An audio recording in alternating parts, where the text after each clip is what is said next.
আরব হুকুমতে বসার পর থেকে শেখ ইবনে তাইমিয়ার যেই মতামত, যেগুলা অন্যান্য উলামা as compared to the other scholars, মুসলিম অন্যান্য স্কলারের তুলনায় ওনার মতামত যেটা, রায় যেটা, সেটা অনেক একেবারে গোড়া, একটু ন্যারো। মানে উনি ওনার এখন আলেম হিসেবে ওনার মতামত ন্যারো হইতেই পারে, এটা ওনার মতামত, বুঝতে পেরেছেন? কিন্তু ওনার এই ন্যারো মতামতটাই সৌদি আরবের মাধ্যমে, মিডল ইস্টের মাধ্যমে খুব বেশি প্রমোটেড হয়েছে। প্রমোটেড হতে হতে পরিস্থিতি এমন পর্যায়ে গেছে যে কুল্লু বিদআতিন দলালা, এটার মানে এটার চাক্কির ভিতরে আমরা মিলাদুন নবীও ঢুকিয়েছি, ইসালে সোয়াবও ঢুকিয়েছি, সবে শেষ পর্যন্ত ঢুকাইতে ঢুকাইতে সবে বরাতের হালুও ঢুকাই দিছে এটার উপরে। কুল্লু বিদআতিন দলালা, বস সব বেদাত দালালা। তো আমরা আজকে এই কুল্লু বিদআতিন দলালার কুল্লুনটা পড়ব এবং হাদিসে পাকের আলোকে আমরা ইনশাআল্লাহ চেষ্টা করে যাব এটার আসল আন্ডারস্ট্যান্ডিংটা কি সেটা বোঝার জন্য। তো আমাদের আজকে সাবজেক্টটা হবে হাদিসে পাকের আলোকে বিদআ, হাদিসে পাকের আলোকে বিদআ। আমি প্রথমে ওই হাদিসটা বলবো যেই হাদিসটার মাধ্যমে এই কুল্লু বিদআতিন দলালার বিষয়টা পুরা সমাজের মধ্যে ছড়িয়ে ছিটিয়ে দেওয়া হয়েছে। মানে সকল বেদাতেই পথভ্রষ্ট, সকল বেদাতই পথভ্রষ্ট। তো এখানে আমাদের মতামত দুই ধরনের। একটা হচ্ছে 80 to 85% scholars of the Muslim উম্মাহ, ওনাদের মতামত হচ্ছে এমন প্রত্যেক নতুন কাজ যেটা আমার নবীর যুগে ছিল না, পরবর্তীতে এসেছে, এই কাজগুলা যদি এটার কোনো আসল যদি শরীয়তের মধ্যে না থাকে, অথবা এটা যদি শরীয়তের কোনো আসলের সাথে কন্ট্রাডিক্ট করে, আমি আবারও বলছি, কাজটা নতুন, নবী সাল্লাল্লাহু আলাইহি ওয়াসাল্লামের জামানায় ছিল না, শুধু আমার নবীর জামানায় ছিল না বিদায় কোনো কাজ কখনো কন্ডেমড হয় না, রিজেক্টেড হয় না। এই কাজটা বেদাত, কিন্তু এটা ভালো না মন্দ, খারাপ না ভালো, গ্রহণীয় না বর্জনীয়, এটা ডিপেন্ড করে যেই কাজটা নতুন হয়েছে সেই কাজটার কোনো আসল শরীয়তের মধ্যে আছে কিনা। যদি থেকে থাকে তাইলে এটা বর্জনীয় না, এটা গ্রহণীয়। আর যদি এটার কোনো আসল শরীয়তের মধ্যে না থাকে, ডাইরেক্ট অথবা ইনডাইরেক্ট দলিল যদি শরীয়তের মধ্যে না থাকে, অথবা শরীয়তের কোনো মূলনীতির সাথে কন্ট্রাডিক্ট করে, শরীয়তের ডাইরেক্ট বা ইনডাইরেক্ট কোনো দলিল না থাকে, অথবা শরীয়তের কোনো মূলনীতির সাথে যদি কন্ট্রাডিক্ট করে, তাইলে এমন প্রত্যেক নতুন কাজ অবশ্যই বর্জনীয়। আপনারা বুঝতে পেরেছেন? তাইলে এখানে গ্রুপ দুইটা, একটা রিপ্রেজেন্ট করে more than 85% of the Muslim scholars, scholar of the Muslim উম্মাহ, গত 1200 বছরে আজকের দিন পর্যন্ত 85% মুসলিম উলামার অপিনিয়ন হচ্ছে প্রত্যেক বেদাত পথভ্রষ্ট। এটা কখন? তাহলে বেদাত কাকে বলে? প্রত্যেক নতুন কাজ যাহা আমার নবীর যুগে ছিল না, এগুলাকে বেদাত বলে। এখন এটা গ্রহণীয় হবে না বর্জনীয় হবে? তো না, গ্রহণীয় বর্জনীয় হওয়ার জন্য মূলনীতি হচ্ছে এটার কোনো আসল যদি শরীয়তে না থাকে, মানে আসল মানে কি? আসল মানে হচ্ছে ডাইরেক্ট অথবা ইনডাইরেক্ট দলিল যদি শরীয়তে না থাকে, অথবা শরীয়তের কোনো মূলনীতির সাথে যদি কন্ট্রাডিক্ট করে, তাইলে প্রত্যেক নতুন কাজ বর্জনীয় হবে। শুধু নতুন কাজ হওয়ার জন্য বর্জনীয় নয়। হ্যাঁ, এখন আমাদের আরেক গ্রুপ, ওনারা ধরেন 10 to 50% of scholars of the Muslim উম্মাহ, ওনাদের দাবি হচ্ছে প্রত্যেক নতুন কাজ কি? বর্জনীয়। কিন্তু ওনারা আবার কি করেন? নতুন কাজকে দুই ভাগে ভাগ করেন। ওনারা দুই ভাগে ভাগ করেন। ওনাদের দৃষ্টিতে শরীভাবে যে বেদাত সেটা বর্জনীয়, লুগবি অর্থাৎ আবিধানিক অর্থে যে বেদাত সেটা বর্জনীয় নয়। ওনারা আবার ওখানে দুই ভাগ করে।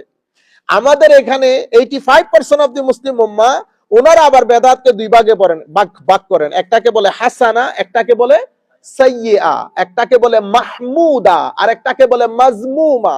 মাহমুদা মানে গ্রহণীয়, প্রশংসনীয়, ভালো বেদাত, এটা শরীয়তের। এটাও, এবং এই ভালো বেদাত বলতে গিয়ে মুসলিম স্কলার, শত শত মুসলিম স্কলার কবিতা পর্যন্ত লিখেছেন যে বেদাতের মধ্যে কিছু বেদাত আছে ওয়াজিব, বেদাতের মধ্যে কিছু বেদাত ওয়াজিব, কিছু আছে মুস্তাহাব, কিছু আছে মুবাহ। যেমন আপনি কোরআন হাদিস পড়ার জন্য ইলমুন নাহু, ইলমুস সরফ, বালাগা, ফাসাহা এগুলো পড়তেই হবে, না পড়লে আপনি শরীয়ত শিখতে পারবেন না। আপনি ইলমুল হাদিস এটা পড়াইতে হলে আপনাকে বুখারী মুসলিম সবকিছু পড়তে হবে, সাথে হাদিসে সহিহ কোনটা, হাদিসে গায়রে সহিহ কোনটা, দঈফ কাকে বলবেন, কোন শর্তের ভিত্তিতে বলবেন, এগুলো আমার নবীর যুগে ছিল না, সাহাবায়ে কেরামের যুগে ছিল না, তাবেঈনের যুগে ছিল না, তাবেঈনের যুগে ছিল না। কিন্তু আপনি ইলমুল হাদিস পড়াতে গেলে এগুলা জানা আপনার উপর ওয়াজিব। তাইলে বেদাত কি হয়ে গেল? ওয়াজিব হয়ে গেল। আপনারা বুঝতে পেরেছেন? এই আন্দাজে উলামায়ে কেরাম বলেছেন বেদাত, সকল বেদাত বর্জনীয় না, নতুন কাজ হওয়ার কারণে বর্জনীয় তখন যখন শরীয়তের কোন আসলের সাথে কন্ট্রাডিক্ট করে, মূলনীতির সাথে কন্ট্রাডিক্ট করে। আপনার এই বেদাতের কারণে আমার নবীর ফর এক্সাম্পল ফরজ নামাজ উঠে যাচ্ছে, অথবা আপনি বেদাত নতুন কাজ কিন্তু আপনি নিজে এটাকে ফরজ করে দিয়ে যারা পালন করতেছে না তাদেরকে কাফের মনে করতেছেন, তাহলে তো বর্জনীয়। তাইলে কি? বর্জনীয়। যেটা যে জায়গায় রাখবেন, রাখার দরকার, শরীয়ত যেখানে রাখতে বলেছেন আমরা সেই জায়গায় রাখবো। আমি আর কথা দীর্ঘায়িত না করি, হাদিসে পাক বললে জিনিসগুলো আপনাদের কাছে খুলে যাবে ইনশাআল্লাহ। আমার ভাইয়েরা, যেই হাদিসের উপর ভিত্তি করে এই কুল্লু বিদাতিন দালালা বলে, এই পুরা হাদিস কখনো বলেন না। আমি কোনোদিন কারো মুখে পুরা হাদিসটা শুনি নাই। হাদিস যদি সম্পূর্ণ হাদিস কেউ আপনাদের সামনে পড়ে, আপনারা ইজিলি বুঝতে পারবেন আমার নবী কোন বেদাতের কথা বলেছেন। আসেন আমরা পড়ি। আনিল ইরবাস বিন সারিয়া রাদিয়াল্লাহু তাআলা আন قال وأذن رسول الله صلى الله عليه وسلم يوما بعد صلاة الغداة موعظة بليغة زرفت منها العيون ووجلت منها القلوب। এই হাদিস ইমাম তিরমিজি রওয়ায়াত করেছেন, ইমাম ইবনু মাজাহ রওয়ায়াত করেছেন। হযরত ইরবাস বিন সারিয়া বলেছেন ফজরের নামাজের সময় একবার আমার নবী ফজরের নামাজের পরে তাকরীর শুরু করেছেন, ওয়াজ শুরু করেছেন। ও এত জ্বালাময়ী, এত হৃদয়গ্রাহী, অন্তর ভেঙে দেওয়ার মতো তাকরীর ছিল। জারাফাত মিনহাল উয়ুন ওয়া ওয়াজিলাত মিনহাল কুলুব, আমাদের অন্তর ভেঙে চুরচুর, প্রত্যেকের চোখে পানি, সবাই কান্না করছে, আমাদের প্রত্যেকের অন্তর ভেঙে চুরচুর হয়ে গেছে। Our heart was broken, our eyes was full of tears because of the words of Holy Prophet sallallahu alaihi wasallam immediately after the Fajr salat. আচ্ছা, ফাকালা রাজুলুন, উপস্থিত সাহাবীদের মধ্যে এক সাহাবী বলতেছেন ইন্না হাযিহি মাউইযাতুন মুআদ্দা ফামাযা তা'হুদু ইলাইনা ইয়া রাসূলুল্লাহ সাল্লাল্লাহু আলাইহি ওয়াসাল্লাম। হুজুর, অবস্থা দৃষ্টে মনে হচ্ছে এটা আপনার আখেরি ওয়াজ, যেভাবে আপনি কথা বলেছেন, হুজুর আপনি আমাদেরকে কিছু ওসিয়ত করেন, আপনি আমাদেরকে কিছু ওসিয়ত করেন। তখন আমার নবী বলতেছেন ক্বালা উসিকুম বিতাকওয়াল্লাহি ওয়াস-সামঈ ওয়াত-তাআ। আপনারা খুব মনোযোগ দিবেন, আমি তোমাদেরকে ওসিয়ত করছি কিসের? তাকওয়ার। খবরদার, যেখানে থাকো, যেই পরিস্থিতিতেই থাকো, আল্লাহ রাব্বুল আলামিনের ভয় অন্তরে ধারণ করে আল্লাহ পছন্দ করেন এমন প্রত্যেক কাজ থেকে নিজেকে বাঁচিয়ে রাখবা। এরপরে কি বলেছে? ওয়াস-সামঈ ওয়াত-তাআ ওয়া ইন আবদুন হাবাশী, যদি কালো রঙের কোন হাবশী গোলামও তোমাদের প্রেসিডেন্ট হয়, তোমাদের খলিফা নিযুক্ত হয়, তোমাদের প্রাইম মিনিস্টার হয়, খবরদার সাম এবং তাআ, always try to be obedient, বিদ্রোহ করবে না কখনো, তোমরা তোমাদের ওবিডিয়েন্সটা বজায় রাখবা। যদি তোমাদের নেতৃত্বে কোনো কালো হাবশী গোলামেও আসে, তবুও তোমরা বিদ্রোহ করবা না, রিভোল্ট করবা না, সাম এবং তাআ, ওবিডিয়েন্ট থাকবা সব সময়। আচ্ছা, ফাইন্নাহু মান ইয়াইশ মিনকুম ইয়ারা ইখতিলাফান কাসীরা, কারণ তোমাদের মধ্যে কি বলেছে? তোমাদের মধ্যে যারা আমার পরবর্তীতে থাকবে, বেঁচে থাকবে, ইয়ারা ইখতিলাফান কাসীরা, তারা অনেক বেশি মত পার্থক্য দেখবে, অনেক ইখতিলাফ দেখবে। তাহলে আমার নবী কাদেরকে অ্যাড্রেস করতেছেন? সাহাবায়ে কেরামদেরকে। তোমাদের মধ্যে যারা, ফাইন্নাহু মান ইয়াইশ মিনকুম, তোমাদের মধ্যে যারা বেঁচে থাকবে তারা অনেক ইখতিলাফ দেখবে। এখন আমার নবী বলতেছেন ওয়া ইয়াকুম ওয়া মুহদাসাতিল উমুর, আমি তোমাদেরকে মুহদাসাত, দ্বীনের মধ্যে নতুন কাজ থেকে আমি তোমাদেরকে অ্যালার্ট করছি, আমি তোমাদেরকে মানা করছি, নিজেদেরকে বাঁচিয়ে রাখবা। ফাইন্নাহা দালালা, কারণ এই নতুন কাজগুলো পথভ্রষ্টতা হবে। ফামান আদরাকা যালিকা মিনকুম, তোমরা যখন ওই নতুন কাজ দেখবে, ফাআলাইকুম বিসুন্নতি ওয়া সুন্নাতিল খুলাফায়ে রাশিদিন আল মাহদিয়্যিন, তোমাদের উপর উচিত হবে আমার সুন্নত, আমার সাহাবা, আমার খুলাফায়ে রাশিদিনের সুন্নতকে এভাবে আঁকড়িয়ে ধরবে, এভাবে আঁকড়িয়ে ধরবে। এই হচ্ছে পুরা হাদিস। আমার নবী এখানে কি বলেছেন? আমার নবী এমন তাকরীর করেছেন, তাকরীরের সাথে সাহাবায়ে কেরামের অন্তর ভেঙে চৌচির, প্রত্যেকের চোখে পানি। তা আমার নবী কি বলতে চেয়েছেন? হে আমার সাহাবায়ে কেরাম, তোমাদের যুগে আমার উম্মত মিলে মিলাদুন নবীর নাম দিয়ে আমার উপর দরুদ শরীফ পড়বে, সেই কারণে সাহাবায়ে কেরাম কেঁদেছে। আপনারা বুঝতে পেরেছেন? তোমাদের পরে আমার উম্মত মৃত ব্যক্তিদের জন্য একসাথে হয়ে কোরআন শরীফ পড়ে দোয়া মোনাজাত করবে, সেই কারণে সাহাবায়ে কেরাম কেঁদেছে। আমার নবী বলতেছেন কি? এখন দেখেন, আমার নবীর ওয়াজ অনেক কঠিন, হার্ট ব্রোকেন, সবার চোখে পানি। যখন জিজ্ঞেস করেছি ইয়া রাসূলুল্লাহ কিছু ওসিয়ত করেন, তা আমার নবী কি ওসিয়ত করেছে? তোমরা যেখানেই থাকো তাকওয়া পরহেজগারি ইখতিয়ার করবে, নাম্বার 1। এরপর আমার নবী মূল মেসেজ দিচ্ছে। কি মেসেজ? মেসেজ হচ্ছে ওয়াসসামঈ ওয়াত্তাআ, যেখানেই থাকবা তাকওয়া এবং ওবিডিয়েন্স সব সময় বজায় রাখবা। যদি তোমাদের প্রেসিডেন্ট কোন হাবশি গোলামও হয়, তা আমার নবী কি বলতে চাচ্ছেন? আমার নবী হযরত সাহাবায়ে কেরাম, আমার নবী দুনিয়া থেকে যাওয়ার পরে ফিতনার যেই জোয়ার তৈরি হবে, সেই জোয়ারের মধ্যে আমার নবী চাচ্ছে আমার নবীর খুলাফায়ে রাশেদার সাথে আপনারা জুড়ে থাকবেন। ইসলামী হুকুমতের যেই প্ল্যাটফর্ম, সেই প্ল্যাটফর্মের সাথে জুড়ে থাকবেন, এটার সাথে বিদ্রোহ করবেন না। তাহলে আমরা বিদ্রোহ কি দেখি? আমরা আবু বকর সিদ্দিক রাদিয়াল্লাহু তাআলা আনহুর সময়কালে দেখি একদল দাঁড়িয়ে গেছে, কি বলে? আমরা তো যাকাত দিব না। কেন যাকাত দিবে না? যাকাত শুধু নবীকে দেব। আরেক দল, নবী চলে গেছে, আমরা দিন ধর্ম ছেড়ে দিয়েছি। তো হযরতে আবু বকর সিদ্দিক কি বলেছেন? আমার আবু বকর সিদ্দিক বলেছেন, আমার নবীর জমানায় যে ব্যক্তি একটা রশি যাকাত হিসেবে দিত, সেই যদি আজকে ওই রশি দিতে অস্বীকার করে, আমি তার বিরুদ্ধে জিহাদ ঘোষণা করছি। আপনারা বুঝতে, এটা নিয়ে সাহাবায়ে কেরাম একটু কনফিউজ ছিলেন। সাহাবায়ে কেরাম অনেকে বলেছেন আবু বকর সিদ্দিক রাদিয়াল্লাহু তাআলা আনহু, মুসলমান আপনি জিহাদ করবেন, যাকাত অস্বীকার করি না, শুধু একটা রশি দিতেও যে অস্বীকার করবে তার বিরুদ্ধে জিহাদ। আপনারা বুঝতে পেরেছেন? আবু বকর সিদ্দিক রাদিয়াল্লাহু তাআলা আনহুর সময়কালে তাইলে আমার নবী কি বলেছেন? তোমাদের মধ্যে যারা বেঁচে থাকবে অনেক ইখতিলাফ দেখবে।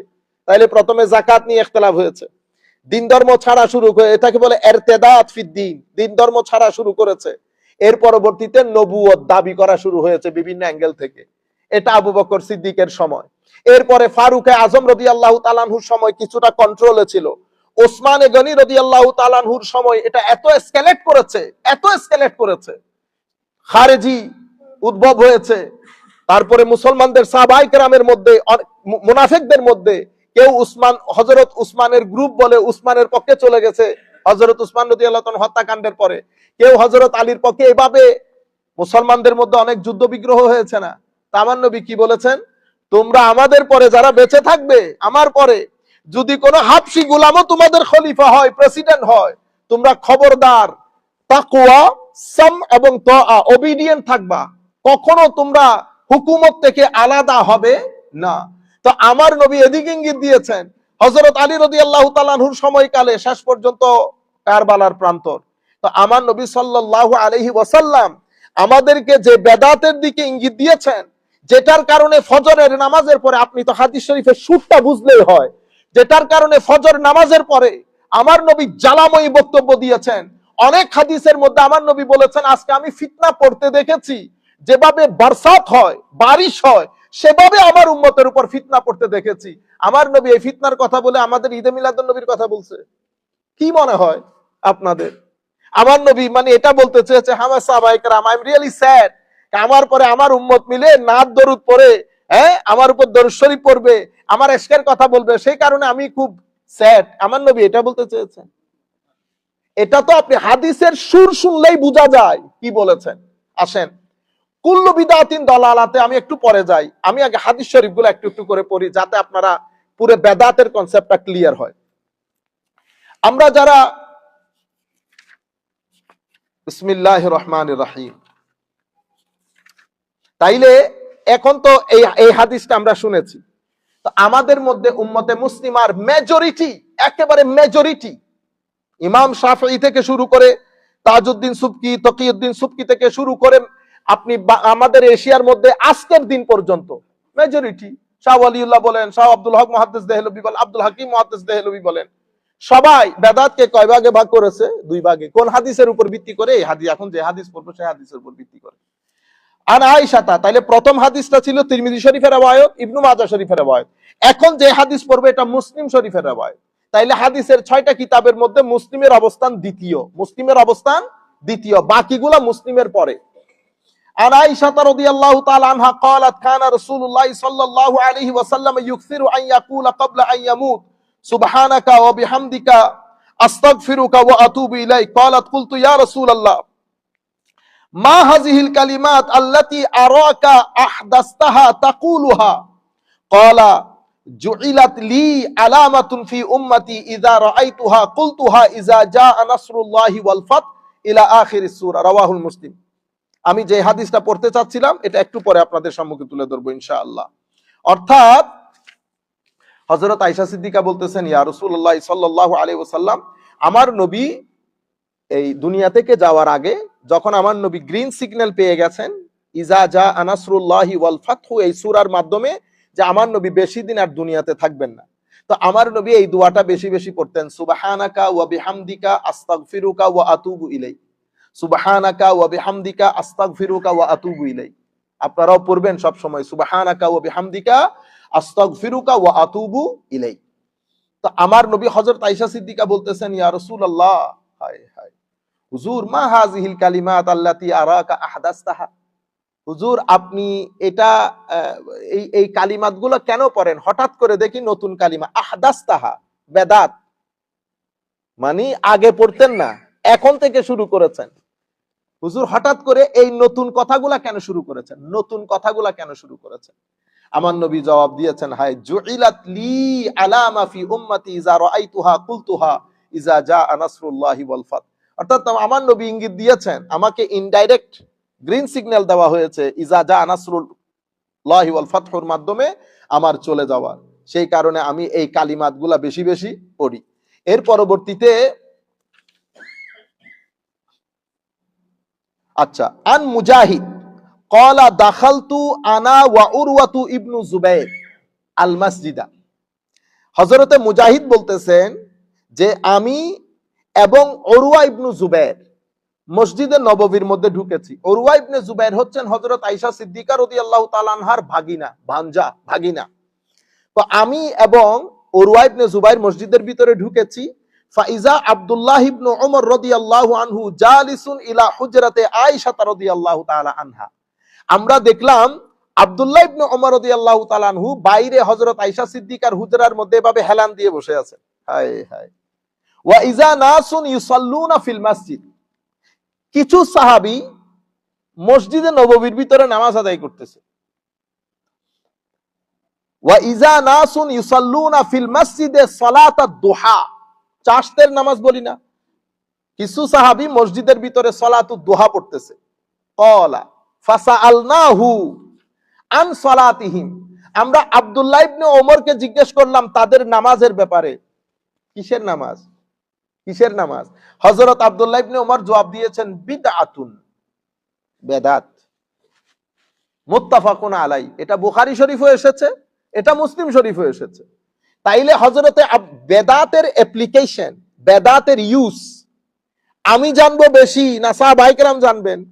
এটা তো আমার ইমানের মধ্যে কমতি আসবে যদি আমি মনে করি যে আমার আন্ডারস্ট্যান্ডিং বেশি সাহাবায়ে কেরামের চেয়ে, তাহলে তো ইমানই চলে যাবে।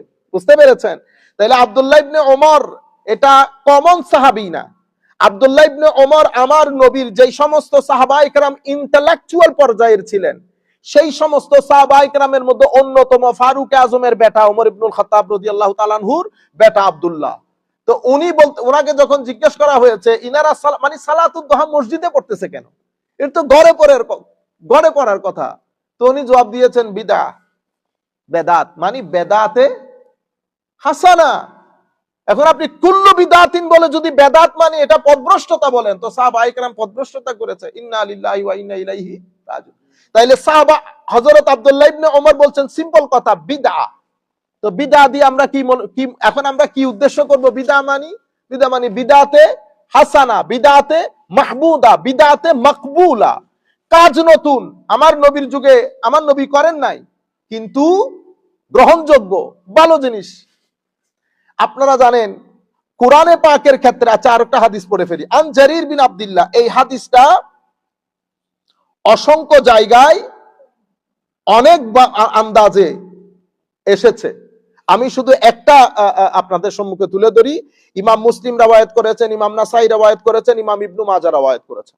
কি? আন জারির ইবনে আব্দুল্লাহ ক্বালা রাসূলুল্লাহ সাল্লাল্লাহু আলাইহি ওয়াসাল্লাম, হযরত জারির বিন আব্দুল্লাহ থেকে বর্ণিত, উনি বলেন আমার নবী ইরশাদ করেছেন কি?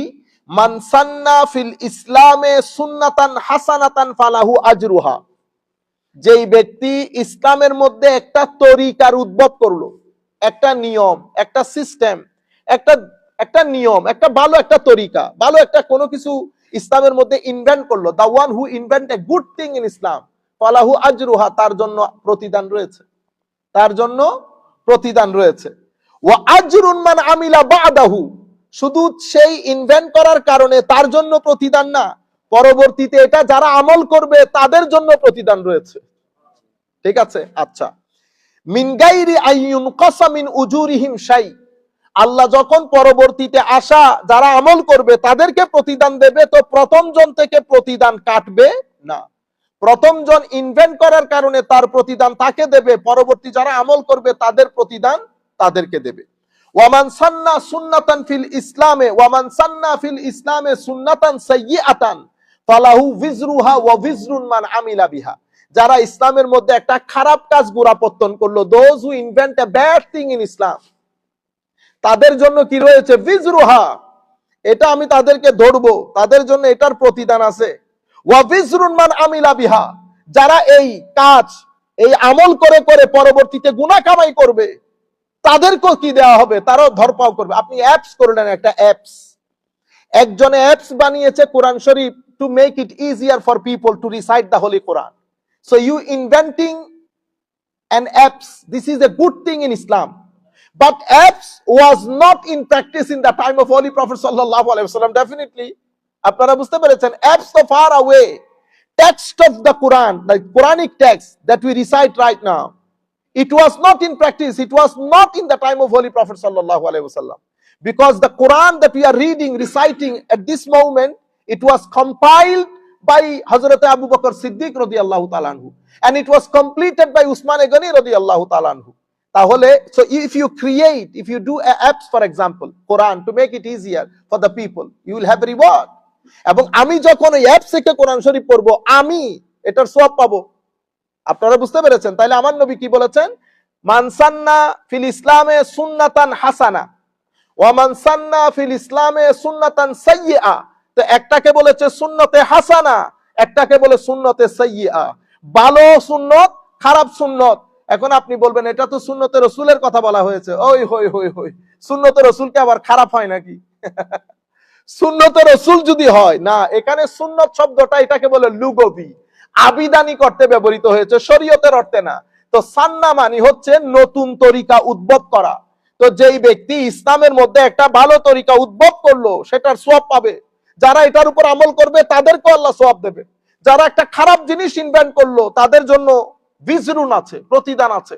যারা এটার উপর আমল করবে তাদেরকে আল্লাহ, আপনি একটা অ্যাপস বানিয়েছেন, অশ্লীল অ্যাপস, অথবা একটা অ্যাপস বানিয়েছেন, পোলাপাইন রাত দিন ওইটা বসে বসে গেম খেলে, নামাজ নাই, রোজা নাই, হজ নাই, যাকাত নাই, তাইলে আপনি ওই অ্যাপসের কারণে কি পাইবেন? ভিজরুহা।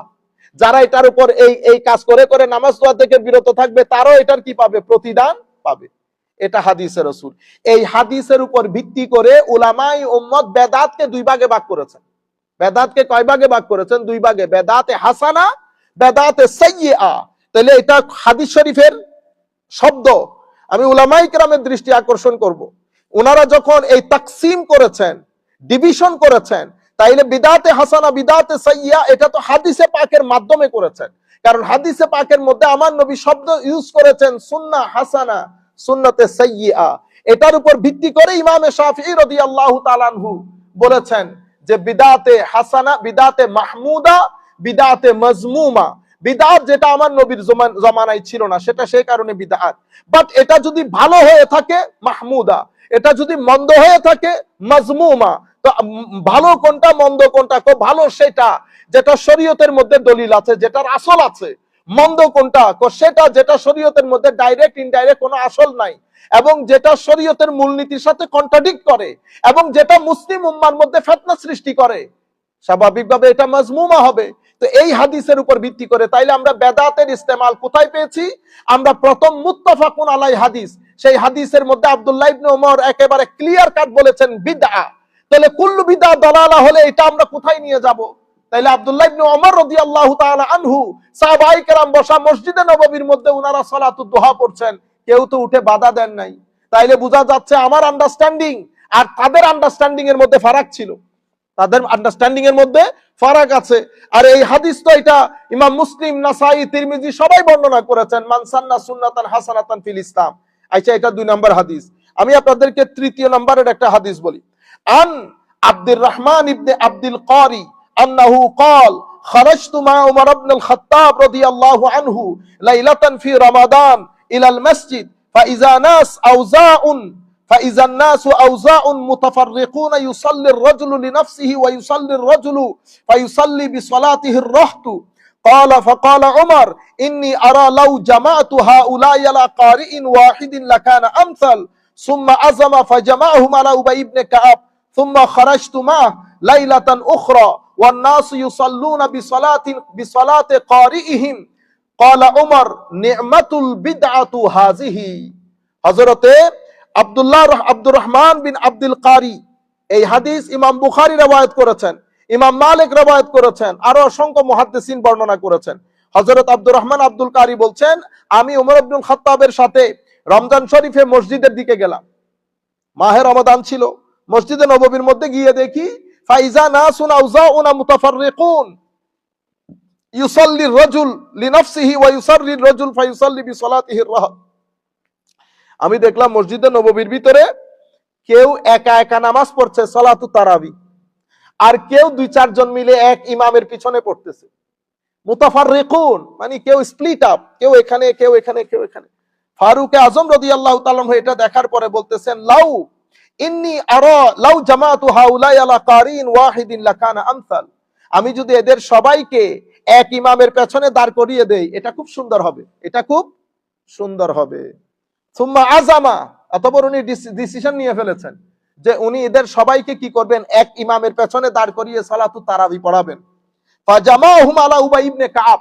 হযরত উবাই ইবনে কাব উনি কারি ছিলেন, আমার নবীর সাহাবায়ে কেরামের মধ্যে অন্যতম একজন কারি। ওনাকে ডেকে বলেছেন, কালকে থেকে তুমি তারাবির জামাতের ইমামতি করবা, লোকজন তোমার পেছনে তারাবি পড়বে। সবাইকে কার পিছনে দাঁড় করিয়ে দিলেন? উবাই ইবনে কাবের পেছনে। সুম্মা খারাজতু মাহু লাইলাতান উখরা। এরপরে আমি রমজান শরীফের অন্য একটা রাতে বের হলাম মসজিদে নববীর দিকে। ওয়ান নাসু ইউসাল্লুনা বিসালাতি কারিইহিম। আমরা দেখলাম মানুষ উবাই ইবনে কাবের পেছনে নামাজ পড়তেছে। মানুষ মানে কি? আমি, আমার বাবা, আমার দাদা না, সাহাবায়ে কেরাম, তাবেঈন, ছোট ছোট তাবেঈ, ছোট ছোট বেশিরভাগ সাহাবায়ে কেরাম হযরত উবাই ইবনে কাবের পেছনে নামাজ পড়তেছে। এটা দেখার পরে হযরত ওমর বলেছেন, নি'মাল বিদআতু হাযিহি। কত সুন্দর বেদাত হচ্ছে, কত হাউ বিউটিফুল বেদাত ইট ইজ। আপনারা বুঝতে পেরেছেন? ফারুক আজম বলতেছেন, নি'মাল বিদআতু হাযিহি, কত সুন্দর লাগতেছে, কত সুন্দর বেদাত। এটাকে উনি বেদাত বললেন কেন? কারণ এটা আমার নবী এই আন্দাজে সাহাবায়ে কেরামকে এক ইমামের পেছনে দাঁড় করান নাই, কিন্তু এটা অসম্ভব সুন্দর লাগতেছে। উনি নিজে বলতেছেন নি'মাল বিদআতু হাযিহি। তো উনি কেমনে বুঝলেন? কোরআন হাদিস ওনারা, আমরা ওনাদের কাছ থেকে শিখবো। আমরা কার কাছ থেকে শিখবো? ওনাদের কাছ থেকে। সেই তারিখ থেকে আজকের দিন পর্যন্ত পৃথিবীর যেখানেই যাবেন, উম্মতে মুসলিমা মসজিদে ইমামের পেছনে সালাতুত তারাবি আদায় করে। পৃথিবীর যেই প্রান্তে আল্লাহ যত জায়গায় নিয়ে গেছেন, পৃথিবীর যেই প্রান্তে বের হবেন, মানুষ সালাতুত তারাবি পড়ে। আমরা যখন মিশরে পড়তাম, ইন্টারন্যাশনাল ফরেন স্টুডেন্ট সিটিতে আমরা থাকতাম, বিদেশি স্টুডেন্টরা যেখানে থাকে, ওই হোস্টেলে 5000 স্টুডেন্ট থাকতো, 5000 স্টুডেন্ট। আমাদের ইন্টারন্যাশনাল ফরেন সিটি বলতাম আমরা, ওয়াফিদিনের জন্য, বিদেশিদের জন্য। তো সেখানে 100, আমার সময়কালে 102টা দেশের স্টুডেন্ট পড়তো, 102টা দেশের স্টুডেন্ট পড়তো। এখন এই 102টা দেশের আমি তো যার সাথে মিশতেছি কালচার তো বুঝে যাচ্ছি কার কালচার কি। আপনারা বলেন না শবে বরাতের হালুয়া রুটি, 102টা দেশের প্রত্যেক দেশের লোকজন বলে শবে বরাতে আমরা এটা পাকাই। কেউ বলে আমাদের আফ্রিকান ভাইয়েরা তাদের ন্যাশনাল ফুড শবে বরাতের মধ্যে পাকিয়ে মানুষজনকে দেয়।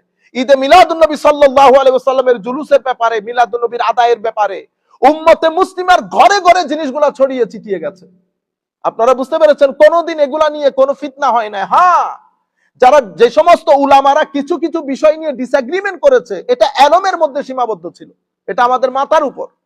উলামায়ে কেরাম যখন ডিসএগ্রিমেন্ট করেছে, এটা আমাদের মাথার উপর কিছু কিছু ছিল, আমি আপনাদেরকে বলছি।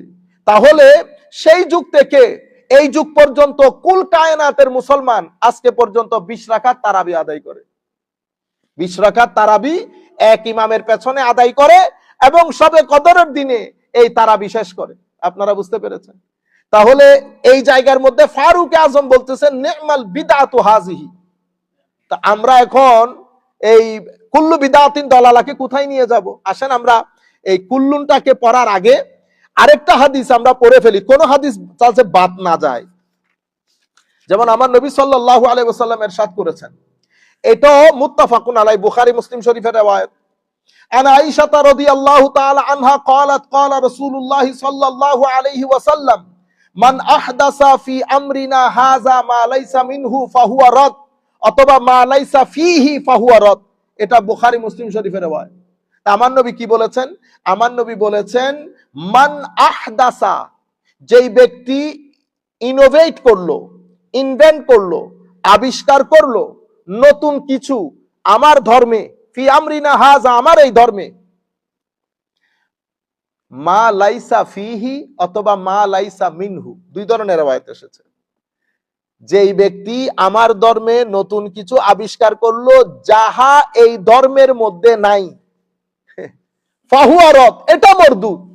তাইলে যদি নতুন জিনিসই মরদুদ হইতো, তা আমার নবী তো সিম্পল এটা বলতে পারতেন না, যেই ব্যক্তি আমার ধর্মে নতুন কোনো কিছু আবিষ্কার করেছে সেটা মরদুদ। আমার নবী কিন্তু একটা শর্ত বাড়িয়েছে, মান আহদাসা ফি আমরিনা হাযা, যেই ব্যক্তি এই দ্বীনের মধ্যে নতুন আবিষ্কার করেছে, ফাহুয়া রাদ, এটা বলেন নাই, মাঝখানে আরেকটা শর্ত বাড়িয়েছে, মা লাইসা মিনহু, মা লাইসা ফিহি, যেটার কোনো আসল আমার দ্বীনের ভিতরে নাই। তা আমার নবী তো শর্ত দুইটা দিয়েছে, আপনি মানুষকে একটা বললে হবে? আপনি মান আহদাসা, আমার নবী যদি সকল নতুন কাজকে মরদুদ বলতেন, আমার নবী তো সিম্পলি বলে দিতেন মান আহদাসা ফি আমরিনা হাযা ফাহুয়া রাদ। আমার নবী এটা বলেন নাই, আমার নবী বলেছেন মান আহদাসা ফি আমরিনা হাযা মা লাইসা মিনহু অথবা মা লাইসা ফিহি ফাহুয়া রাদ, যেটার কোনো আসল আমার ধর্মের ভিতরে নাই সেটাই মরদুদ। মা লাইসা ফিহি মানে কি? মা লাইসা ফিহি মানে হচ্ছে আশাই আল্লাযী লা আসলা লাহু ফি দীনিনা হাযা, অথবা আশাই আল্লাযী সাদামা শাইআন অথবা আসলান ফি দীনিনা হাযা, মানে যেটার কোনো আসল আমার দ্বীনের মধ্যে নাই, অথবা যেটা আমার শরীয়তের মূলনীতির সাথে কন্ট্রাডিক্টরি, ফাহুয়া রাদ, সেটা কি হবে? মরদুদ হবে। এখন মনে রাখবেন, এই যে আমরা বলি না কুল্লু বিদআতিন দালালা, প্রত্যেক বেদাত দালালা, এই যে আমরা আরবির, এই জন্য পবিত্র কোরআনকে বুঝার জন্য, কোরআনের শব্দমালাকে জানার জন্য, কোন শব্দের কোন অর্থ কিভাবে আমরা গ্রহণ করব সেটা বুঝার জন্য উলামায়ে কেরামের দরবারে ধর্ণা দিতে হয়। নতুবা কুল্লুনের এক অর্থ আপনি এখানে একভাবে করবেন, অন্য অর্থ আবার আরেক জায়গায় উল্টাই দেবেন, কন্ট্রাডিক্টরি হয়ে যাবে। সেই কারণে এই যে কুল্লুন শব্দটা, এটা যদি আমরা বুঝতে চাই তো আমাদেরকে কি করতে হয়? পুরা কোরআনে যত শব্দ, যতবার কুল্লুন এসেছে, প্রত্যেক কুল্লুনের উপর আমার নজর থাকতে হবে। তো প্রত্যেক কুল্লুনের উপর আমার নজর রাখা সম্ভব? আমার পক্ষে তো সম্ভব না। কিন্তু আল্লাহ কিছু উলামা বানিয়েছেন, আল্লাহ রাব্বুল আলামিন খাস কিছু মানুষ আমাদের উম্মতের মধ্যে আল্লাহ বানিয়েছেন, যাদেরকে আমার আল্লাহ এই মেহারত দান করেছেন। যারা যখন কুল্লুনের অর্থ করে, তো কোরআনে পাকে যত জায়গায় কুল্লুন এসেছে সব তাদের চোখের সামনে হয়, হাদিসে পাকের যত জায়গায় কুল্লুন এসেছে তাদের চোখের সামনে হয়। এই উম্মত বড় আজীব উম্মত। এই উম্মত, এটা আল্লাহ রাব্বুল আলামিনের পক্ষ থেকে গিফট, এটা কেউ করতে পারবে না। আপনারা জানেন মিশরের শাইখুল ইসলাম যাকে বলতো, মুজাদ্দিদে দ্বীন ও মিল্লাত, বাবাও মুজাদ্দিদ ছেলেও মুজাদ্দিদ, বাবাও শাইখুল ইসলাম ছেলেও শাইখুল ইসলাম, বাবা তকিউদ্দিন সুবকি ছেলে তাজউদ্দিন সুবকি। মিশরের সুবক নামক এলাকার লোক শাইখুল ইসলাম মুজাদ্দিদে জামা হযরতে শেখ আল্লামা তাজউদ্দিন সুবকি, উনি হচ্ছেন ছেলে, আর হযরতে শেখ তকিউদ্দিন সুবকি উনি হচ্ছেন বাবা। উনি এই বাবা যিনি তকিউদ্দিন সুবকি, আমরা শেখ আমাদের সমবয়সীয় একসাথে বিভিন্ন দর্শে বসেছি, আবার আমাদের উস্তাদও এখন মিশরের ধর্মমন্ত্রী একেবারে ইয়াং, কিন্তু পৃথিবীর কয়েকজন স্কলারদের মধ্যে একজন। আমাদের দুর্ভাগ্য আল্লাহ আমাদেরকে ওই ইলম দান করেন নাই। আমাদের দুর্ভাগ্য হয়তো আমরা আল্লাহকে সন্তুষ্ট করতে পারি নাই, এরা হয়তো আল্লাহকে সন্তুষ্ট করেছে, অথবা আমার আল্লাহর কোনো হিকমত আছে, আল্লাহ তাদেরকে সমুদ্র বানিয়ে দিয়েছে এই বয়সের মধ্যে। আমরা একসাথে শেখ হাবিব আলীর দর্শে বসেছি, শেখ আলী জুমার দর্শে বসেছি, শেখ হাবিব ওমরের দর্শে বসেছি একসাথে। আবার ওনারা না আসলে উনি আমাদেরকে পড়াইতেন। তো একদিকে সহপাঠী, অন্যদিকে উস্তাদ, এখন বর্তমানে মিশরের ধর্মমন্ত্রী, অনেক বড় পুরা পৃথিবীর জন্য একটা মার্জা। তো উনি একদিন এই ক্লাসের মধ্যে এই কথাগুলো, আমি এখন যে কথাগুলো বলবো উনি বলেছেন এই কথাগুলো। তো আমাদের শেখ তাজউদ্দিন সুবকি, তকিউদ্দিন সুবকি কিতাব লিখেছেন কি, আহকামু কুল ওয়ামা আলাইহি তাদুল।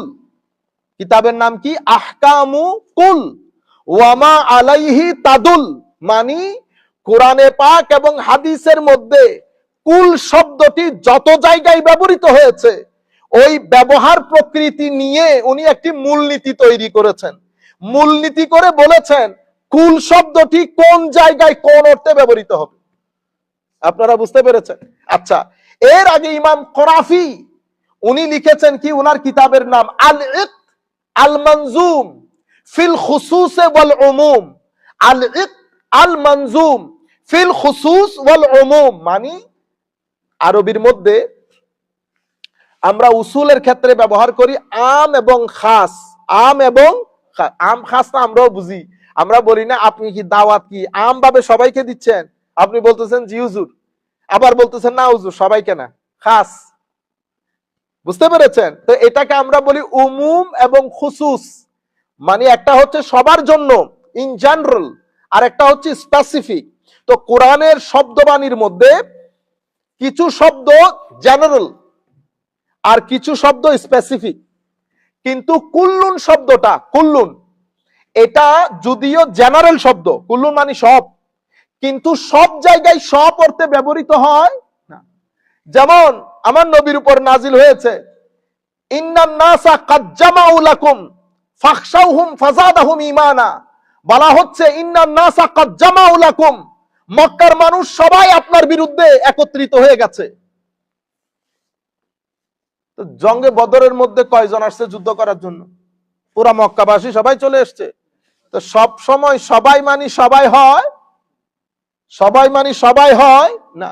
আমি যখন বলি আপনারা সবাই আসবেন, তো আপনি চাকর বাকর নিয়ে আসছেন, আপনি নিচ থেকে চাকর বাকর ড্রাইভার এদেরকে আলাদা করে দিচ্ছেন সবাই থেকে।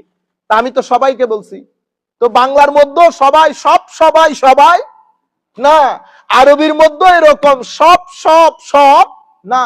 তাইলে কুল্লুন শব্দটি উনি বলতেছেন, যেমন আরেক আয়াতের মধ্যে সূরা আহকাফের একটা আয়াতের মধ্যে তুদাম্মির কুল্লা শাই, আমার আল্লাহ তাদমির করে দিয়েছে, তাদের সব কিছু ধ্বংস করে দিয়েছে।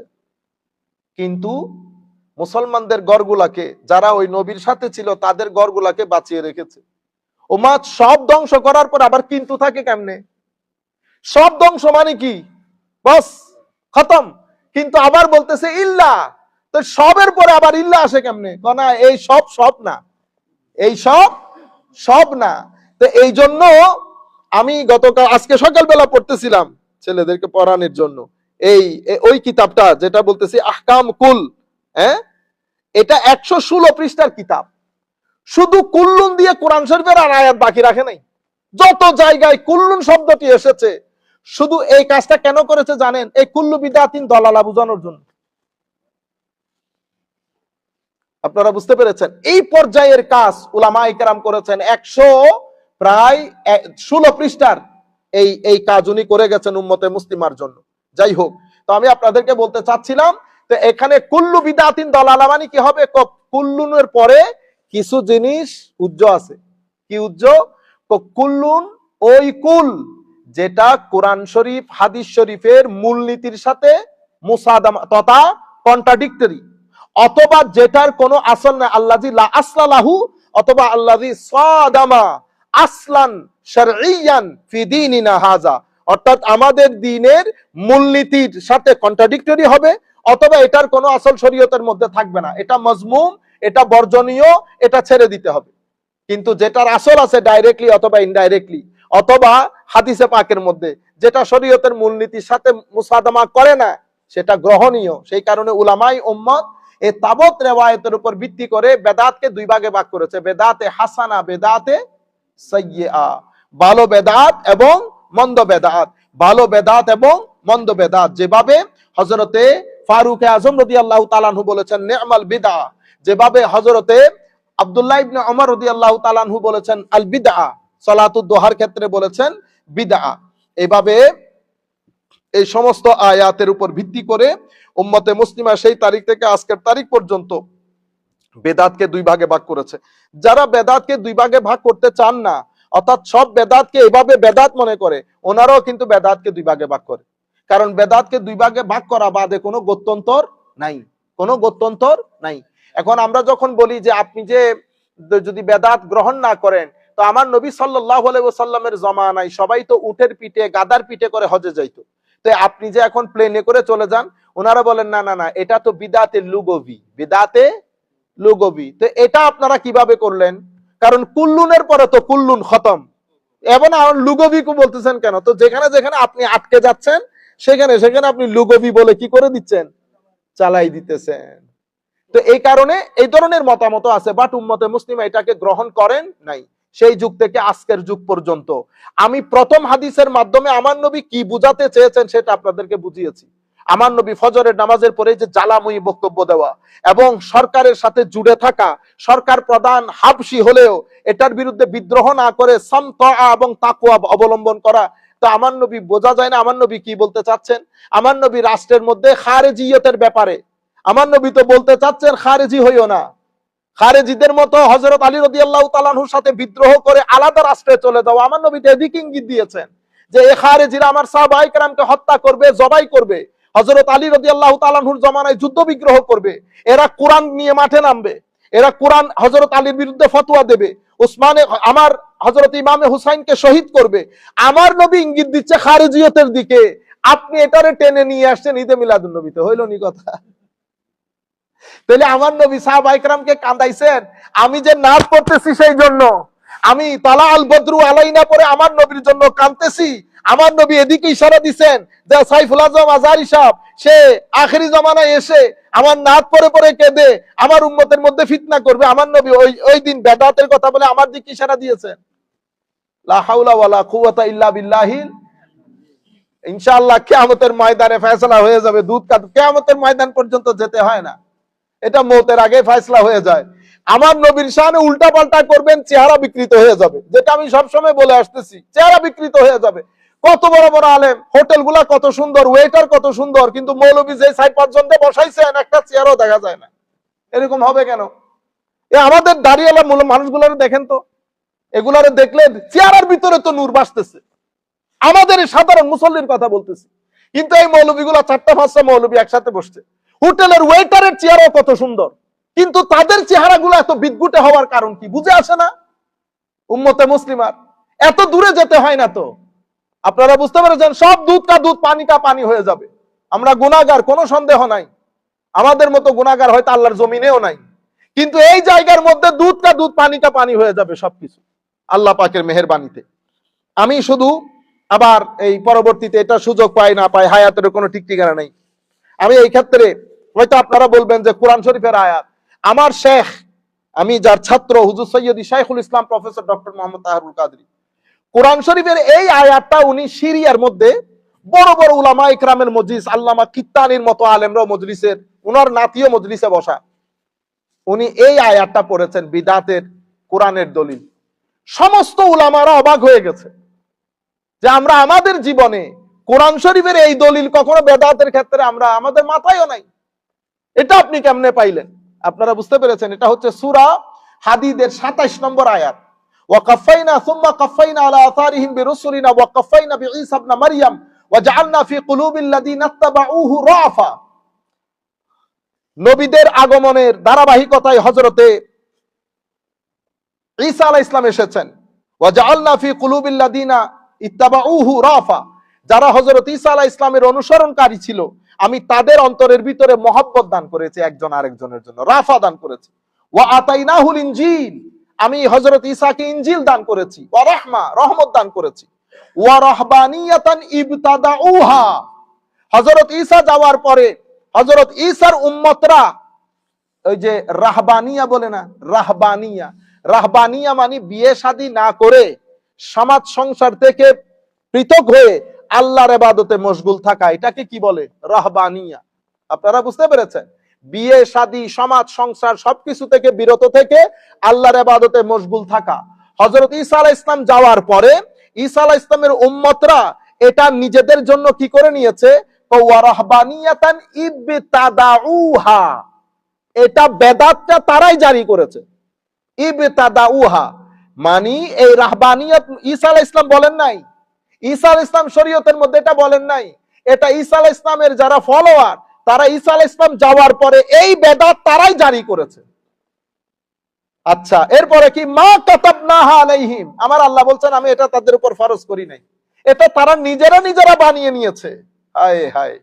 তা আমার আল্লাহ কি বলেছেন? ইল্লা বিতিগা রিদওয়ানিল্লাহ, তারা এই বেদাত জারি করেছে শুধুমাত্র আল্লাহকে সন্তুষ্ট করার জন্য, আল্লাহকে সন্তুষ্ট করার জন্য। আমার আল্লাহ এটাকে রদ করে দেয় নাই তো, শুধু বলেছেন আমি ফরজ করি নাই, কিন্তু তারা এটা নিজেরা করে নিয়েছে। বেদাতটা কেন করেছে? আল্লাহর সন্তুষ্টির জন্য। ফামা রাআউহা হাক্কা রাআয়াতিহা, কিন্তু পরবর্তীতে তারা এটার যে নিয়ম কানুন সিস্টেম এগুলার তওয়াক্কা করে নাই, পারফেক্টলি এগুলা পালন করে নাই। ফামা রাআউহা, এটাকে ইম্পর্টেন্স দেয় নাই, এগুলার যে নিয়ম কানুন নীতি এগুলার ইম্পর্টেন্স দেয় নাই। ফাআতাইনাল লাযিনা আমানু মিনহুম আজরাহুম, কিন্তু যারা এটাকে পারফেক্টলি পালন করেছে ঈসা আলাইহিস সালামের ট্রু ফলোয়ার, আমি তাদেরকে তাদের প্রতিদান দান করেছি, তাদেরকে তাদের প্রতিদান দান করেছি। আর যারা এটার হক আদায় করে নাই, রুলস নিয়ম নীতিগুলো আদায় করে নাই, শুধু কাদেরি তরিকা বলে উরুস খাইছি, কি খাইছি? ওরস খাইছি, গেরবি শরীফের নাম দিয়ে শুধুমাত্র শিরনি খাইছি, কিন্তু হুজুর আব্দুল কাদের জিলানী যে তরিকা দিয়ে গেছেন সেটার রেয়ায়ত করি নাই, সেটার হকটা আদায় করি নাই।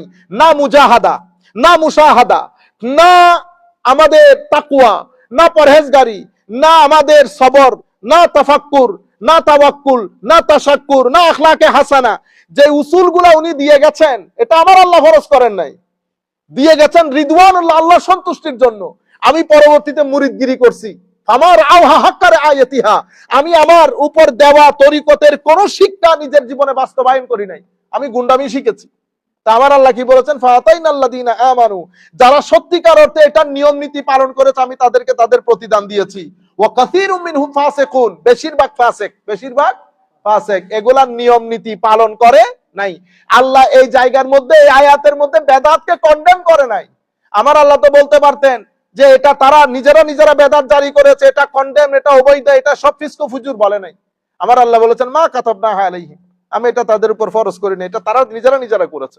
কি জন্য করেছে? আল্লাহ সন্তুষ্টির জন্য। তো এটা পরবর্তী প্রজন্ম এটা রেয়ায়াত করে নাই, যেভাবে বর্তমানে আমরা করতেছি। আমরা বলি না আমি মরিদ, আমি অমুক দরবারের নিসবত, ও মুরিদের গোনা, মুরিদ পাঞ্জেগানা ফরজ নামাজও পড়ে না। আপনারা বুঝতে পেরেছেন? মুরিদ ফরজ নামাজ পড়ে না, মুরিদ কোরআন শরীফের তিলাওয়াত জানে না, এটা বলে মুরিদ। তাহলে ফামা রাআউহা হাক্কা রাআয়াতিহা, সে কি করেছে? সে এটা রেয়ায়াত করে নাই, হক আদায় করে নাই, ফিস্ক ফুজুরের মধ্যে লিপ্ত হয়ে গেছে। কিসের নাম দিয়ে? ওই মুরিদির নাম দিয়ে। আমার আল্লাহ এই কথাই এখানে বলেছেন। আপনারা বুঝতে পেরেছেন? তাহলে কোরআন শরীফের এই আয়াতের মধ্যে এবং হাদিসে পাকের আলোকে আমাদের কনক্লুডিং রিমার্কস, এবং আমি আপনাকে বলবো যে ওই কোরআনে পাকের মধ্যে যেটা তাকিউদ্দিন সুবকি রহমতুল্লাহ আলাইহি লিখেছেন, আহকাম কুল মা আলাইহি তাদুল, তো এই কিতাবের মধ্যে কুলের বিস্তারিত বর্ণনা দিয়ে বলেছেন এখানে সমস্ত কুল বেদাত দিয়ে সব কুলকে বোঝানো হয় না, বরং বেদাতের মধ্যে কিছু বেদাতকে উলামায়ে কেরাম ওয়াজিব বলেছেন, কিছু বেদাতকে উলামায়ে কেরাম মুস্তাহাব বলেছেন, কিছু বেদাত বাদে, যেমন এলমে হাদিস, উলুমে হাদিস পড়া বাদে আপনি যদি হাদিস পড়াইতে আসেন আপনি ভুল করবেন স্বাভাবিকভাবে। আপনি সবকিছু হাদিস বলে, যেমন যে কিতাব পড়বেন, ইবনে কাসির পড়েন, তাফসীরের কিতাব, যে কিতাব পড়বেন হাদিস শরীফ এসেছে, আপনি হাদিস শরীফ মানুষের সামনে বলে দিলে হবে। আপনি যার যেই ব্যক্তিগুলো হাদিসগুলো বর্ণনা করেছেন সেই ব্যক্তিগুলোর পরিপূর্ণ হাল, হাদিসের হুকুম যদি না জানেন তো মানুষও পথভ্রষ্ট হবে, আমি নিজেও পথভ্রষ্ট হব। তাইলে এলমে হাদিস পড়ানোর আগে উলুমে হাদিস পড়া আমার জন্য ওয়াজিব, আমার জন্য ওয়াজিব। আকীদা পড়ানোর আগে আকীদার কিতাবগুলো পড়ে নেওয়া আমার জন্য ওয়াজিব। ফিকা উসুল পড়ানোর আগে উসুল বুঝা আমার জন্য ওয়াজিব। এই বেদাত বাদে আপনি পড়াইতে পারবেন না। আপনি যদি ইলমুন নাহু, ইলমুস সারফ না বুঝেন তাহলে তো আপনি কিতাবই পড়তে পারবেন না, আপনি জের জবরই তো দিতে পারবেন না। সেই কারণে আখেরি কথা, কোরআন শরীফ যখন কম্পাইলেশনের কথা এসেছে, হায় হায়, when the case was raised, কারণ কিছু অনেক হুফাজে কেরাম মুসলমানদের যুদ্ধের মধ্যে শাহাদাত বরণ করেছে। সাহাবায়ে কেরাম একটু কনসার্ন ছিলেন। ফারুকে আজম এটা হযরত আবু বকর সিদ্দিককে বললেন, আবু বকর সিদ্দিক রাদিয়াল্লাহু তাআলা আনহু খলিফাতুল মুসলিমিন, অসংখ্য হাফেজ মারা গেছেন, শিক্ষকরা মারা যাচ্ছেন, বিভিন্ন যুদ্ধে যেতে হয়, আমরা একটা কাজ করি, আমরা কোরআন শরীফকে একটা জায়গার মধ্যে কম্পাইল করি। ঠাস করে হযরত আবু বকর সিদ্দিক বলেছেন, কাইফা আফআলু মা লাম ইয়াফআলহা রাসূলুল্লাহ সাল্লাল্লাহু আলাইহি ওয়াসাল্লাম, ভাই উমর, আমি এই কাজ কিভাবে করি যেটা আমার নবী করেন নাই। ঠিক আছে, এটা কমন একটা জিনিস আসাটা। হায় হায়, হযরতে ওমর ইবনুল খাত্তাব জবাব দিয়েছেন, আমার ভাই, আমার নবী না করলেও হুয়া ওয়াল্লাহি খাইর, আল্লাহর কসম করে বলতেছি এই কাজটা অসম্ভব উত্তম কাজ। বুঝতে পেরেছেন? সময় দিয়েছে। আবু বকর সিদ্দিক রাদিয়াল্লাহু তাআলা আনহু রাত যাপন করে, আমি বুঝতে পেরেছি রাত যাপন বলতে তাহাজ্জুদের মধ্যে পড়েছিল আল্লাহর দরবারে, আমার আল্লাহ সিনা খুলে দিয়েছেন, হ্যাঁ, বুঝ দান করেছেন। সকালবেলা উঠে যখন দেখা হয়েছে ফারুক আজমের সাথে, বলেছে, ভাই ফারুক, যেই বুঝ আল্লাহ তোমাকে দান করেছে সেই বুঝের জন্য আল্লাহ আমার সিনাও খুলে দিয়েছে, চলো আমরা এই কাজটা করব, চলো আমরা এই কাজটা করি। এই কাজ করার জন্য যে সাহাবীর কাছে প্রথমে গেছেন, মানে কম্পাইলেশন কমিটির যিনি প্রধান যায়েদ বিন সাবিত, উনিও একই কথা বলেছেন, আল্লাহ আমি পারবো না এই কাজ, ওই হই হই, এই কাজ তো আমার পক্ষ দিয়ে সম্ভব না। কাইফা আফআল শাইআন মা লাম ইয়াফআলহু রাসূলুল্লাহ সাল্লাল্লাহু আলাইহি ওয়াসাল্লাম, যেটা আমার নবী করে না সেটা আমরা কি করে করি। উনিও আবার ফারুক আজম সিনার ভিতরে যখন থাপ্পড় লাগিয়েছেন সিনা খুলে গেছে। তো আমার বুঝে আসছে এই কোরআন কম্পাইলেশন হয়েছে। তাইলে আমার নবী করেন নাই, আমার নবী করেন নাই, কিন্তু ফারুক আজম বলতেছেন হুয়া ওয়াল্লাহি খাইর, এটা অবশ্যই উত্তম কাজ। আপনারা বুঝতে পেরেছেন? তাইলে এই তাবত কাজের মাধ্যমে আমরা বুঝতে পারতেছি বেদাত নিয়ে আমাদের কনসেপচুয়াল ক্লারিটি যতটুকু হওয়ার দরকার হয়ে যাওয়ার কথা। আপনারা বলেন দেখি এখন চোখ বন্ধ করে সিনায় হাত রেখে এই তাবত কথাগুলো আমার নবী মিলাদুন নবী যে আমরা পালন করি এই জন্য বলেছে, মিলাদুন নবী পালন করি, ইন্না লিল্লাহি ওয়া ইন্না ইলাইহি রাজিউন। আল্লাহ রাব্বুল আলামিন আমাদের হামি ও নাসির হোক। তরুণ প্রজন্মের অন্তরে আমার নবীর ইশক গেঁথে দেওয়ার জন্য আরো কত কত জিনিস যে ভবিষ্যতে করতে হবে তার কোনো শেষ নাই। আপনারা বুঝতে পেরেছেন? আমরা তো ঘর সাজিয়ে ফেলি ঈদে মিলাদুন নবীর, পুরা মাস ব্যাপী ঘরের মধ্যে লাইট জ্বলে, পুরা মাস ব্যাপী ঘরের মধ্যে কত ধরনের কাজ করি। কারণ তরুণ প্রজন্মকে, আপনি আমার বাচ্চা যখন বেড়ে উঠতেছে সে থাকে কুফরের দেশে, আর বাংলাদেশে থাকলো সেকুলার কান্ট্রি। এখন আপনি কি দিয়ে তাকে বলবেন যে তোমার নবী সাল্লাল্লাহু আলাইহি ওয়াসাল্লাম, যখন রমজান শরীফ আসতেছে, রমজান শরীফের মধ্যে কিছু জায়গা আপনি একটু সাজাবেন, লাইটিং করবেন, সে বুঝতে হবে না এটা মাহে রমজান। বড় হয়ে গেলে তার প্রয়োজন হচ্ছে না, এখন থেকে সে দেখে দেখে লাইট জ্বলতেছে, তাকে রমজান শিখাবেন, রমাদান করিম, রমাদান করিম, ইফতার, সাহারি এগুলা বলবেন, লাইট দেখবে, আস্তে আস্তে সে শিখে ফেলবে। পুরো এই মসজিদের মধ্যে ইনশাআল্লাহ আমরা মাহে রমজানের মধ্যে বাইরে লাইট দিবেন, মানুষকে বুঝতে দেন, বাইরের মানুষকে মুসলমানদের রমজান চলতেছে। আপনারা বুঝতে পেরেছেন?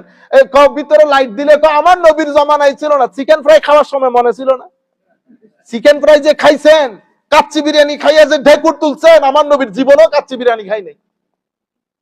আশ্চর্য ব্যাপার, উম্মতে মুসলিমাকে পাগল করে ছেড়ে দিয়েছে। আপনি যখন মসজিদের ভিতরে লাইলাতুল বারাতে ঢুকেছেন, মসজিদের লাইট, এই লাইট ফাইট গুলাকে আমার নবীর জামানায় ছিল। এখন যদি আমি মেন্টল লাইট জ্বালাই দিই এখানে, মেন্টল লাইট অথবা ক্যান্ডেল জ্বালাই দিই এখানে, আপনাদের আসতে ইচ্ছে করবে? লাইট দিছি, চাকচিক্য আছে, উইন্ডো কত সুন্দর করে সাজিয়েছি, কালারিং করেছি, সবকিছু যায়, শুধু লাইটিং এর সাথে ফাইটিং।